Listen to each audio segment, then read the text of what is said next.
పిల్ల ఉండు, వెళ్ళిపోతున్నావేంటి? Come come అను, పద.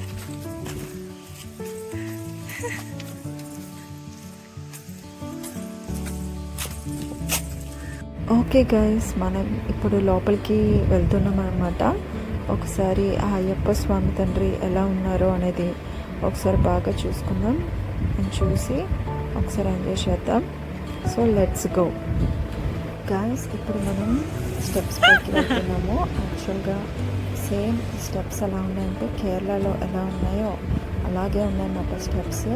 చాలా బ్యూటిఫుల్గా ఉంది. పైన మాత్రం పైకి వెళ్ళాక ఆ గాలి, ఆ క్లైమేట్ సూపర్గా ఉంది, అంటే సూపర్గా ఉంది. చాలా ఎంజాయ్ చేసామన్నమాట. చాలా పీస్ఫుల్గా ఉంది.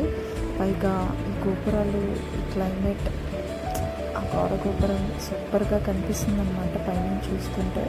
చూసారా ఎంత అందంగా ఉన్నాయో. అసలు సేమ్ కేరళలో ఎలా ఉందో టెంపుల్ అలాగే డిజైన్ చేశారనమాట. చాలా బ్యూటిఫుల్గా ఉంది. పైగా ఇక్కడ విగ్రహాలు కూడా చాలా అందంగా ఉన్నాయన్నమాట. చాలా బాగా డిజైన్ చేసి పెట్టారు ఇక్కడ. సో ఒక టూరిస్ట్ ప్లేస్ అనే చెప్పచ్చు.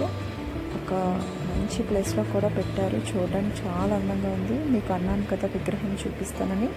చూడండి లోపల ఎంత బాగుందో. యాక్చువల్గా లాక్ చేశారు, బట్ ఎలాగైనా చూపించాలి అని చెప్పి ఇలాగా మీకు విగ్రహాన్ని చూపిస్తాను. చూడండి సేమ్ కేరళలో ఎలా ఉందో అలాగే పెట్టారనమాట. చాలా అంటే చాలా అందంగా ఉన్నారు అయ్యప్ప స్వామి.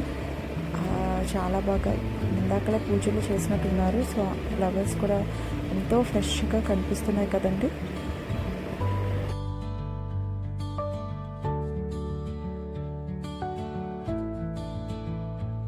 టెంపుల్ ఎత్రాయవరం ఇదంతా ఒక రాయితో చెక్కింది. సేమ్ కేరళ స్టైల్లో ఉంది కదా. లోపల అయ్యప్ప స్వామి కూడా బాగున్నాడు.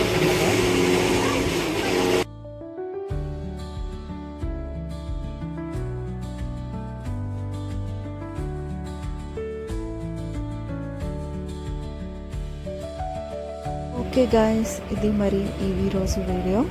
యాక్చువల్గా మీకు ఈ అయ్యప్ప స్వామి దేవాలయం వీడియో నచ్చితే లైక్ చేయండి, ఒకసారి విజిట్ కూడా చేయండి. Thank you.